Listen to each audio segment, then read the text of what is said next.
Semangat pagi teman-teman ya. Kembali ketemu dengan saya di bagian selanjutnya, melanjutkan bagian-bagian yang lalu ya, ke-8 kemarin. Nah, hari ini saya coba untuk membahas bagian yang ke-9, yaitu tentang uji keabsahan data. Kalau kemarin bagian 8 adalah uji instrumen, yaitu sebelum kita melakukan uji analisis data, maka uji instrumen dulu. Nah, sekarang uji keabsahan data, ya ini memang bentuknya penelitian kuantitatif metodenya. Jadi ya kita harus menguji dulu secara statistik uji keabsahan datanya.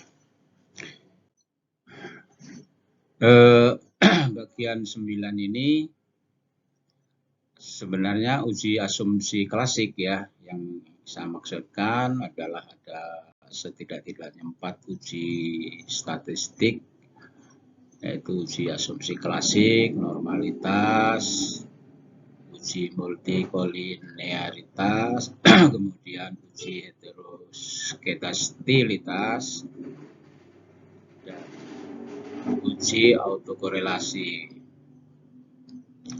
Akan tetapi beberapa uji tadi tidak mensyaratkan semua data harus diuji dengan 4 hal tersebut.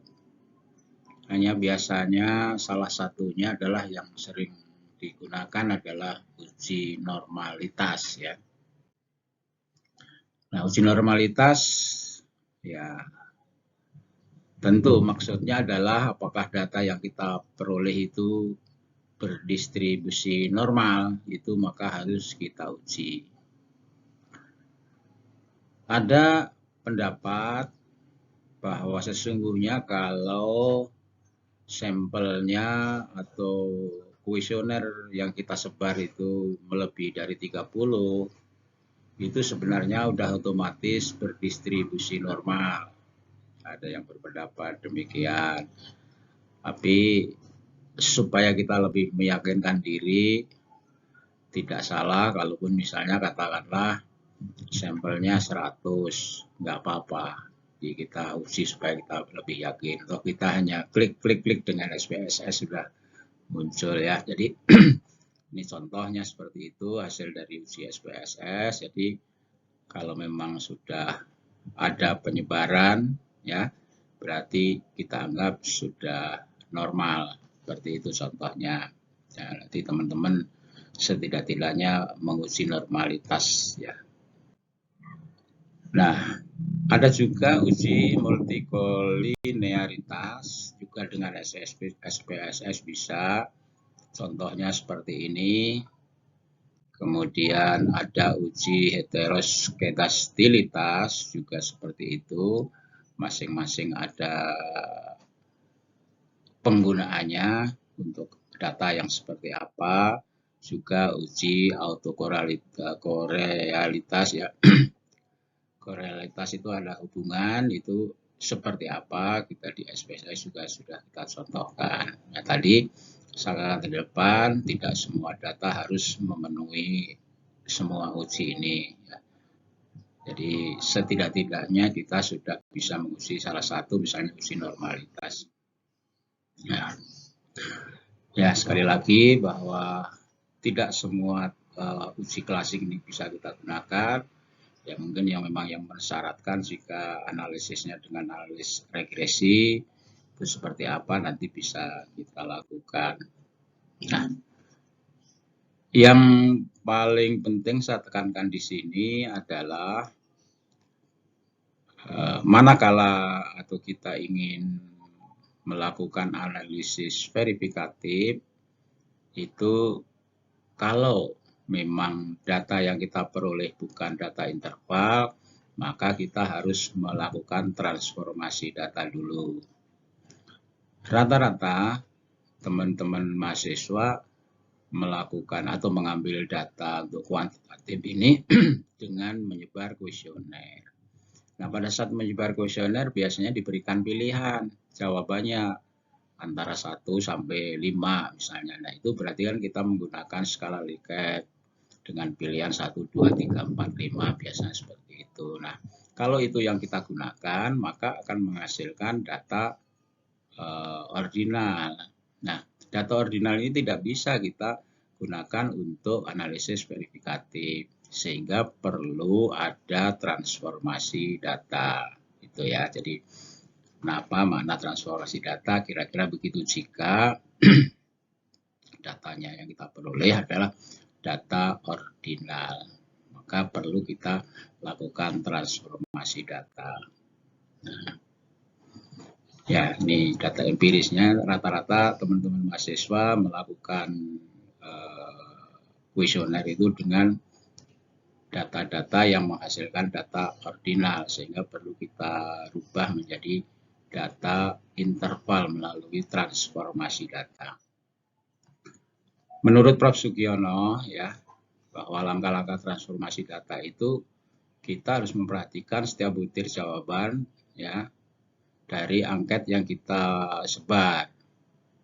Kemudian setiap butir kita menentukan berapa orang yang mendapatkan skor 1, 2, 3, 4, 5 tadi yang saya katakan skala Likert tadi. Ya. Kemudian dinyatakan dalam bentuk frekuensi. Nah, kemudian setiap frekuensi dibagi dengan banyaknya hasil disebut proporsi. Nah, kemudian yang keempat, nah, tentukan nilai proporsi kumulatif dengan jalan menjumlahkan nilai proporsi secara berurutan per kolom skor, ya. Kemudian gunakan tabel distribusi normal, dihitung nilai Z dan seterusnya. Kemudian tentukan, ya, ini konsep konseptual dari secara teori, rumusnya seperti ini.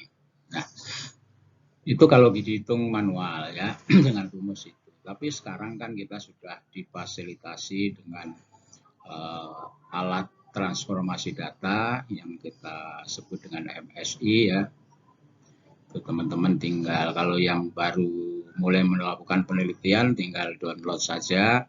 Kalau teman-teman mungkin yang sudah sering melakukan penelitian dengan cara transformasi data mungkin sudah punya aplikasinya. Yang belum, download dulu dan gunakan alat tersebut. Ini untuk transformasi data. Nah, kalau manual ya seperti ini, ya. Kalau menghitung manual boleh-boleh saja kita sudah menghitung secara alat, tapi kita koreksi sendiri juga boleh. Salah satu misalnya kita dengan koreksi, kalau hasilnya sama berarti bagus, ya. Sekali lagi tetap gunakan tool SPSS atau yang lain yang praktis. Nah, ini tadi mengulang yang tadi, ya. Nah, kemudian transformasi data itu pada dasarnya adalah mengubah skala pengukuran dari data asli menjadi data lain, ya, atau dalam hal ini adalah data interval. Nah, data yang diperoleh dari kuesioner, ya tadi saya katakan itu dengan skala Likert itu biasanya menghasilkan data ordinal. Nah, ini tentu tidak memenuhi syarat jika kita harus melakukan uji menggunakan analisis verifikatif. Ya, oleh karena itu dengan transformasi data, maka data yang berasal dari original tadi akan menjadi data interval.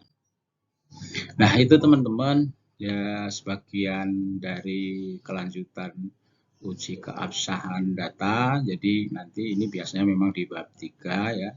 Jadi teman-teman bisa mencoba, terutama yang baru melakukan penelitian, teman-teman mahasiswa. Mudah-mudahan materi ke-9 ini bisa membantu teman-teman semua dalam menyusun proposal maupun nanti mengambil data dari lapangan, dianalisis akhirnya menjadi hasil laporan hasil penelitian. Baik, semangat pagi, sampai ketemu pada kesempatan lain di pertemuan 10, ya, berarti, ya, mudah-mudahan bermanfaat dan jika ada hal yang perlu kita lakukan konsultasi, silahkan hubungi nomor saya dan jangan lupa subscribe ya. Terima kasih, semangat pagi. Assalamualaikum warahmatullahi wabarakatuh.